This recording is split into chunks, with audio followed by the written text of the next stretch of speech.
दोस्तों, स्वागत है आपका आशी स्टोरी वर्ल्ड यूट्यूब चैनल पर। आज की कहानी है दोपहर का भोजन। सिद्धेश्वरी ने खाना बनाने के बाद चूल्हे को बुझा दिया और दोनों घुटनों के बीच सिर रखकर शायद पैर की उंगलियां या जमीन पर चलते चींटे चींटियों को देखने लगी। अचानक उसे मालूम हुआ कि बहुत देर से उसे प्यास लगी है। वह मतवाले की तरह उठी और गगरे से लोटा भर पानी लेकर गट गट चढ़ा गई। खाली पानी उसके कलेजे में लग गया और वह हाय राम कहकर वहीं जमीन पर लेट गई। आधे घंटे तक वहीं उसी तरह पड़ी रहने के बाद उसके जी में जी आया। वह बैठ गई, आंखों को मल मल कर इधर उधर देखा और फिर उसकी दृष्टि ओसारे में अधमुहे टूटे खटोले पर सोए अपने 6 वर्षीय लड़के प्रमोद पर जम गई।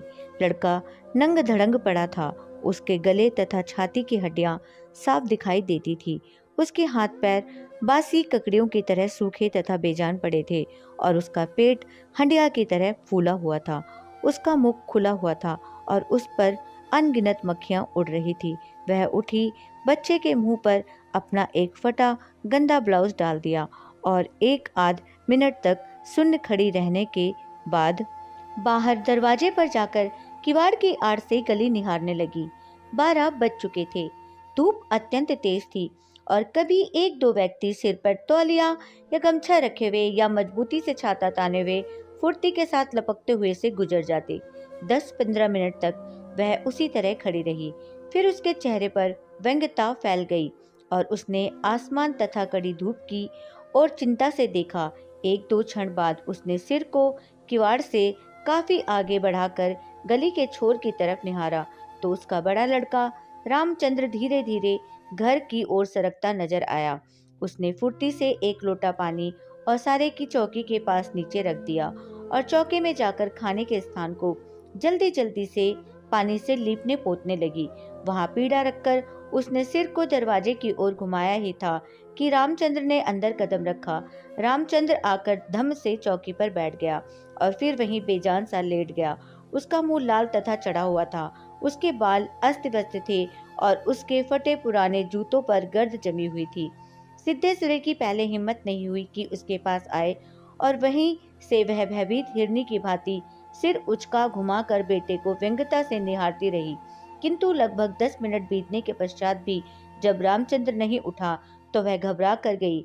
पास जाकर पुकारा, बड़कू बड़कू, लेकिन उसके कुछ उत्तर न देने पर डर गई और लड़के की नाक के पास हाथ रख दिया। सांस ठीक चल रही थी। फिर सिर पर हाथ रखकर देखा, बुखार नहीं था। हाथ के स्पर्श से रामचंद्र ने आंखें खोली। पहले उसने माँ की ओर सुस्त नजरों से देखा, फिर झट से उठ बैठा।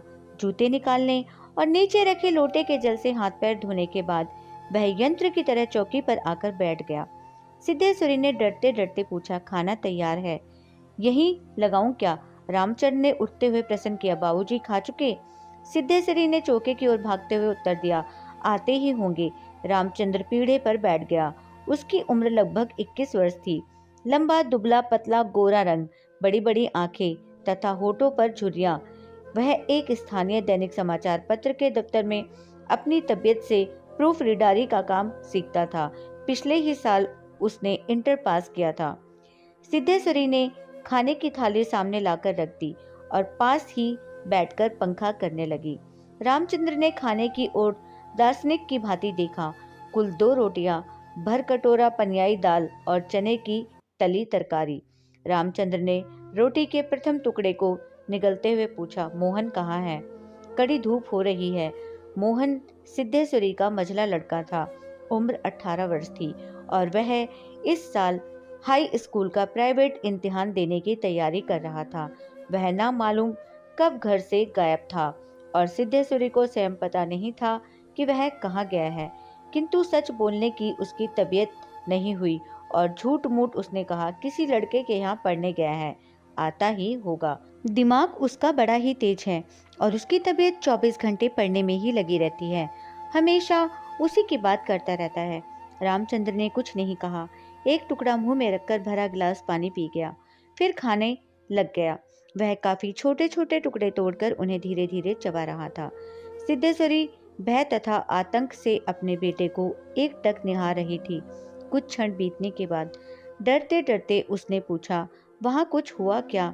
रामचंद्र ने अपनी बड़ी बड़ी भावहीन आंखों से अपनी माँ को देखा, फिर नीचा सिर करके कुछ रुखाई से बोला, समय आने पर सब ठीक हो जाएगा। सिद्धेश्वरी चुप रही। धूप तेज होती जा रही थी। छोटे आंगन के ऊपर आसमान में बादल में एक दो टुकड़े पाल की नाव की तरह तैर रहे थे। बाहर की गली से गुजरते हुए एक खड़खड़िया इक्के की आवाज आ रही थी और खटोले पर सोए बालक की सांस का खर खर शब्द सुनाई दे रहा था। रामचंद्र ने अचानक चुप्पी को भंग करते हुए पूछा, प्रमोद खा चुका? सिद्धेश्वरी ने प्रमोद की ओर देखते हुए उदास स्वर में उत्तर दिया, हाँ खा चुका। रोया तो नहीं था? सिद्धेश्वरी फिर झूठ बोल गई, आज तो सचमुच नहीं रोया। वह बड़ा ही होशियार हो गया है। कहता था बड़का भैया के यहाँ जाऊंगा। ऐसा लड़का, पर वह आगे कुछ न बोल सकी, जैसे उसके गले में कुछ अटक गया। कल प्रमोद ने रेवड़ी खाने की जिद पकड़ ली थी और उसके लिए 1.5 घंटे तक रोने के बाद सोया था। रामचंद्र ने कुछ आश्चर्य के साथ अपनी माँ की ओर देखा और फिर सिर नीचा करके कुछ तेजी से खाने लगा। थाली में जब रोटी का केवल एक टुकड़ा शेष रह गया तो सिद्धेश्वरी ने उठने का उपकरण करते हुए प्रश्न किया, एक रोटी और लाती हूँ। रामचंद्र हाथ से मना करते हुए हड़बड़ाकर बोल पड़ा, नहीं नहीं, जरा भी नहीं, मेरा पेट पहले ही भर चुका है। मैं तो यह भी छोड़ने वाला हूँ, बस अब नहीं। सिद्धेश्वरी ने जिद की, अच्छा आधी ही सही। रामचंद्र बिगड़ उठा, अधिक खिलाकर मार डालने की तबीयत है क्या? तुम लोग जरा भी नहीं सोचती हो, बस अपनी जिद। भूख रहती तो क्या ले नहीं लेता? सिद्धेश्वरी जहाँ की तहाँ बैठी ही रह गई। रामचंद्र ने थाली में बचे टुकड़े से हाथ खींच लिया और लोटे की ओर देखते हुए कहा, माँ पानी लाओ। सिद्धेश्वरी लोटा लेकर पानी लेने चली गई। रामचंद्र ने कटोरे को उंगलियों से बचाया, फिर हाथ को थाली में रख दिया। एक दो क्षण बाद रोटी के टुकड़े को धीरे से हाथ से उठाकर आंख से निहारा और अंत में इधर उधर देखने के बाद टुकड़े को मुंह में इस सरलता से रख लिया जैसे वह भोजन का ग्रास न होकर पान का बीड़ा हो। मझला लड़का मोहन आते ही हाथ पैर धोकर पीठे पर बैठ गया। वह कुछ सांवला था और उसकी आंखें छोटी थी। उसके चेहरे पर चेचक के दाग थे। वह अपने भाई ही की तरह दुबला पतला था, किंतु उतना लंबा ना था। वह उम्र की अपेक्षा कहीं अधिक गंभीर और उदास दिखाई पड़ रहा था। सिद्धेश्वरी ने उसके सामने थाली रखते हुए प्रश्न किया, कहाँ रह गए थे बेटा? भैया पूछ रहा था। मोहन ने रोटी के एक बड़े ग्रास को निगलने की कोशिश करते हुए अस्वाभाविक मोटे स्वर में जवाब दिया, कहीं तो नहीं गया था, यहीं पर था। सिद्धेश्वरी वहीं बैठकर पंखा डुलाती हुई इस तरह बोली जैसे स्वप्न में बड़बड़ा रही हो। बड़का तुम्हारी बड़ी तारीफ कर रहा था, कह रहा था मोहन बड़ा दिमागी होगा, उसकी तबीयत 24 घंटे पढ़ने में ही लगी रहती है। यह कहकर उसने अपने मझले लड़के की ओर इस तरह देखा जैसे उसने कोई चोरी की हो। मोहन अपनी माँ की ओर देखकर फीकी हंसी हंस पड़ा और फिर खाने में जुट गया। वह परोसी गई 2 रोटियों में से एक रोटी, कटोरे की 3/4 दाल तथा अधिकांश तरकारी साफ कर चुका था। सिद्धेश्वरी की समझ में नहीं आया कि वह क्या करे। इन दोनों लड़कों से उसे बहुत डर लगता था। अचानक उसकी आंखें भर आई। वह दूसरी ओर देखने लगी। थोड़ी देर बाद उसने मोहन की ओर मुंह फेरा तो लड़का लगभग खाना समाप्त कर चुका था। सिद्धेश्वरी ने चौंकते हुए पूछा, एक रोटी देती हूँ। मोहन ने रसोई की ओर रहस्यमय नेत्रों से देखा, फिर सुस्त स्वर में बोला, नहीं। सिद्धेश्वरी ने गिड़गिड़ाते हुए कहा, नहीं बेटा, मेरी कसम, थोड़ी ही ले लो, तुम्हारे भैया ने एक रोटी ली थी। मोहन ने अपनी माँ को गौर से देखा, फिर धीरे धीरे इस तरह उत्तर दिया जैसे कोई शिक्षक अपने शिष्य को समझाता है, नहीं रे, बस अव्वल तो अब भूख नहीं, फिर रोटियां तूने ऐसी बनाई हैं कि खाई नहीं जाती, ना मालूम कैसी लग रही हैं। खैर अगर तू चाहती ही है तो कटोरे में थोड़ी दाल दे दे। दाल बड़ी अच्छी बनी है। सिद्धेश्वरी से कुछ कहते न बना और उसने कटोरे को दाल से भर दिया। मोहन कटोरे को मुंह लगाकर सुड़ सुड़ पी रहा था कि मुंशी चंद्रिका प्रसाद जूतों को खस खस घिसते हुए आए और राम का नाम लेकर चौकी पर बैठ गए। सिद्धेश्वरी ने माथे पर साड़ी को कुछ नीचे खिसका लिया और मोहन दाल को एक सांस में पीकर तथा पानी के लोटे को हाथ में लेकर तेजी से बाहर चला गया। 2 रोटियां, कटोरा भर दाल, चने की तली तरकारी। मुंशी चंद्रिका प्रसाद पीढ़े पर पलथी मारकर बैठे रोटी के एक एक ग्रास को इस तरह चुबला चबा रहे थे जैसे बूढ़ी गाय जुगाली करती हो। उसकी उम्र 45 वर्ष के लगभग थी, किंतु 50-55 के लगते थे। शरीर का चमड़ा झूलने लगा था। गंजी खोपड़ी आईने की भांति चमक रही थी। गंदी धोती के ऊपर अपेक्षाकृत कुछ साफ बनियान तार तार लटक रही थी। मुंशी जी ने कटोरे को हाथ में लेकर दाल को थोड़ा सुड़कते हुए पूछा, बड़का नहीं दिखाई दे रहा? सिद्धेश्वरी की समझ नहीं आ रहा था कि उसके दिल में क्या हो गया है, जैसे कुछ काट रहा हो। पंखे को जरा जोर से घुमाती हुई बोली, अभी अभी खाकर काम पर गया है। कह रहा था कुछ दिनों में नौकरी लग जाएगी। हमेशा बाबूजी बाबूजी किए रहता है। बोला, बाबूजी देवता के समान है। मुंशी जी के चेहरे पर कुछ चमक आई। शर्माते हुए पूछा, ए क्या कहता था कि बाबूजी देवता के समान है? बड़ा पागल है। सिद्धेश्वरी पर जैसे नशा चढ़ गया था। उन्माद की रोंगड़ी की भांति बड़बड़ाने लगी, पागल नहीं है, बड़ा होशियार है। उस जमाने का कोई महात्मा है। मोहन तो उसकी बड़ी इज्जत करता है। आज कह रहा था कि भैया की शहर में बड़ी इज्जत होती है, पढ़ने लिखने वालों में बड़ा आदर होता है और बड़का तो छोटे भाइयों पर जान देता है। दुनिया में वह सब कुछ सह सकता है, पर यह नहीं देख सकता कि उसके प्रमोद को कुछ हो जाए। मुंशी जी दाल लगे हाथ को चाट रहे थे। उन्होंने सामने की ताक की ओर देखते हुए हंसकर कहा, बड़का का दिमाग तो खैर काफी तेज है। वैसे लड़कपन में नटखट भी था, हमेशा खेल कूद में लगा रहता था।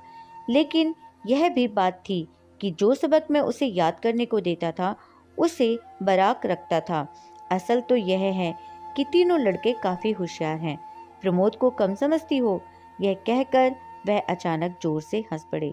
मुंशी जी 1.5 रोटी खा चुकने के बाद एक गिलास में युद्ध कर रहे थे। कठिनाई होने पर एक गिलास पानी चढ़ा गए, फिर खर खर खांस कर खाने लगे। फिर चुप्पी छा गई। दूर से किसी आटे की चक्की की पुक पुक आवाज सुनाई दे रही थी और पास की नीम के पेड़ पर बैठा कोई पंडुक लगातार बोल रहा था। सिद्धेश्वरी की समझ नहीं आ रहा था कि क्या कहे। वह चाहती थी कि सभी चीजें ठीक से पूछ ले, सभी चीजें ठीक से जान ले और दुनिया की हर चीज पर पहले की तरह धड़ल्ले से बात करे, पर उसकी हिम्मत नहीं होती थी। उसके दिल में जाने कैसा भय समाया हुआ था। अब मुंशी जी इस तरह चुपचाप दुबके हुए खा रहे थे जैसे पिछले 2 दिनों में मौन व्रत धारण कर रखा हो और उसको कहीं जाकर आज शाम को तोड़ने वाले हों। सिद्धेश्वरी से जैसे नहीं रहा गया।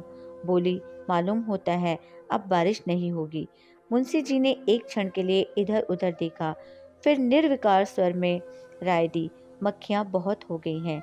सिद्धेश्वरी ने उत्सुकता प्रकट की, फूफा जी बीमार हैं, कोई समाचार नहीं आया। मुंशी जी ने चने के दानों की ओर इस दिलचस्पी से दृष्टिपात किया जैसे उनसे बातचीत करने वाले हों। फिर सूचना दी, गंगा शरण बाबू की लड़की की शादी तय हो गई है। लड़का MA पास है। सिद्धेश्वरी हठात चुप हो गई। मुंशी जी भी आगे कुछ नहीं बोले। उनका खाना समाप्त हो गया था और वह थाली में बचे खुचे दानों को बंदर की तरह बीन रहे थे। सिद्धेश्वरी ने पूछा, बड़का की कसम 1 रोटी देती हूँ, अभी बहुत सी हैं। मुंशी जी ने पत्नी की ओर अपराधी के समान तथा रसोई की ओर कनखी से देखा। तत्पश्चात किसी छठे उस्ताद की भांति बोले, रोटी रहने दो, पेट काफी भर चुका है, अन्न और नमकीन चीजों से तबीयत ऊब भी गई है। तुमने व्यर्थ कसम धरा दी। खैर, कसम रखने के लिए ले रहा हूँ। गुड़ होगा क्या? सिद्धेश्वरी ने बताया कि हंडिया में थोड़ा सा गुड़ है। मुंशी जी ने उत्साह के साथ कहा, तो थोड़े गुड़ का ठंडा रस बनाओ, पीऊंगा। तुम्हारी कसम भी रह जाएगी, जायका भी बदल जाएगा, साथ ही साथ हाजमा भी दुरुस्त होगा। हाँ, रोटी खाते खाते नाक में दम आ गया है। यह कहकर वह ठहाका मारकर हंस पड़े। मुंशी जी के निपटने के पश्चात सिद्धेश्वरी उनकी झूठी थाली लेकर चौके की जमीन पर बैठ गई। बटलोई की दाल को कटोरे में उड़ेल दिया, पर वह पूरा भरा नहीं। छिपुली में थोड़ी सी चने की तरकारी बची थी, उसे पास खींच लिया। रोटियों की थाली को भी उसने पास खींच लिया। उसमें केवल एक रोटी बची थी, मोटी, भद्दी और जली। उस रोटी को वह जूठी थाली में रखने जा रही थी कि अचानक उसका ध्यान ओसारे में सोए प्रमोद की ओर आकर्षित हो गया। उसने लड़के को कुछ देर तक एकटक देखा, फिर रोटी को 2 बराबर टुकड़ों में विभाजित कर दिया। एक टुकड़े को तो अलग रख दिया और दूसरे टुकड़े को अपनी जूठी थाली में रख लिया। तदुपरांत एक लोटा पानी लेकर खाने बैठ गई। उसने पहला ग्लास मुंह में रखा और तब ना मालूम कहां से उसकी आंखों से टप टप आंसू चूने लगे। सारा घर मक्खियों से भन भन कर रहा था। आंगन की अलगनी पर एक गंदी साड़ी टंगी थी, जिसमें पैबंद लगे हुए थे। दोनों बड़े लड़कों का कहीं पता नहीं था। बाहर की कोठरी में मुंशी जी औंधे मुंह होकर निश्चिंतता के साथ सो रहे थे, जैसे 1.5 महीने पूर्व मकान किराया नियंत्रण विभाग की लड़की से उनकी छटनी ना हुई हो और शाम को उनको काम की तलाश में कहीं जाना ना हो। लेखक श्री अमरकांत जी। दोस्तों, यह थी हमारी आज की कहानी। उम्मीद करती हूँ आपको पसंद आई होगी। आपका क्या कहना है इस कहानी के बारे में, हमें कमेंट करके जरूर बताएं। वीडियो को लाइक करके चैनल को सब्सक्राइब करना मत भूलिएगा प्लीज़। मेरा चैनल नया है, मुझे सपोर्ट कीजिए। आपका कीमती समय देने के लिए दिल से शुक्रिया।